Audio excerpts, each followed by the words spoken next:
Salut Thomas. Salut Augustin. Dis-moi Thomas, aujourd'hui chez Interscience, comment vous faites pour le suivi des boîtes de pétri quand vous partez de l'ensemencement vers l'analyse? Alors c'est très simple, hein, là, comme tu vois, là on a cette nouvelle imprimante qui s'appelle la DataLink Pro qui va permettre de t'imprimer des étiquettes que tu vas pouvoir coller sur la tranche. Donc tu vas combiner ici avec l'ensemencement. Alors je peux te montrer, hein, donc là on a une boîte, donc je vais lancer l'ensemencement en suivant la technique spirale. Hein. Donc là on a la rampe de dilution, mais on va ensemencer le premier parce que le bleu est le plus foncé, donc ce sera plus visuel sur la boîte. Hein. Donc on a le prélèvement de l'échantillon. Voilà. Et l'ensemencement sur la boîte. Donc là vous voyez, hein, on a bien la spirale. Donc là on va avoir 4 logs de dilution sur cette boîte. Donc c'est pour ça que c'est plus concentré au centre et plus on va vers l'extérieur, plus ça va être dilué. Donc là on a notre boîte qui va être prête. On va pouvoir mettre le couvercle. Et là au même moment, on a l'étiquette qui va sortir. Donc à ce niveau-là. Donc ça c'est l'étiquette qui correspond à cette boîte-là.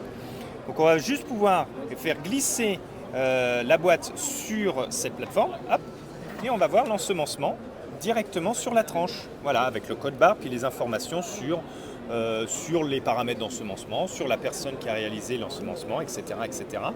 Donc tout est inscrit, et donc là on peut mettre dans l'incubateur, et notamment on peut aller voir l'incubateur intelligent qui est le ScanStation. Donc là on retrouve notre boîte, hein, toujours avec l'étiquette sur le côté. Et on va vouloir l'incuber donc dans le ScanStation, hein, donc l'incubateur intelligent. Donc je vais faire la demande d'ouverture de porte ici. Voilà. Donc là on a le carrousel, donc c'est là où on peut mettre toutes nos boîtes de pétri. Alors là on peut aller sur les différentes positions du carrousel et mettre la boîte dans un espace vide, comme celui-ci. Donc là, on va repérer c'est J1, c'est ma nouvelle boîte. Je ferme le carrousel et à ce moment-là, le ScanStation va aller scanner toutes les nouvelles boîtes qui sont présentes dans l'enceinte. Donc là, on a le carrousel qui va tourner. Voilà. Donc c'est le scan de toutes les boîtes.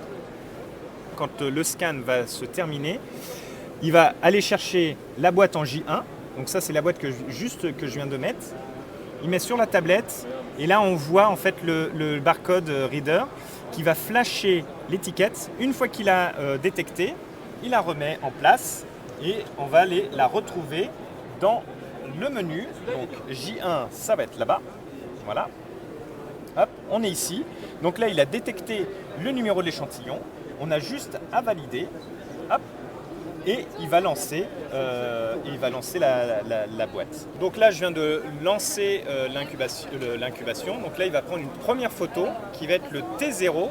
Et ensuite, toutes les 30 minutes ou toutes les 60 minutes, il va prendre une photo. Donc ça, c'est la première. Bon, là, c'est un échantillon pour la démo. Hein, mais donc, du coup, avec ça, il va faire un time-lapse vidéo. Et on va pouvoir suivre en temps réel la croissance bactérienne et notamment avoir des résultats anticipés et des résultats plus précis.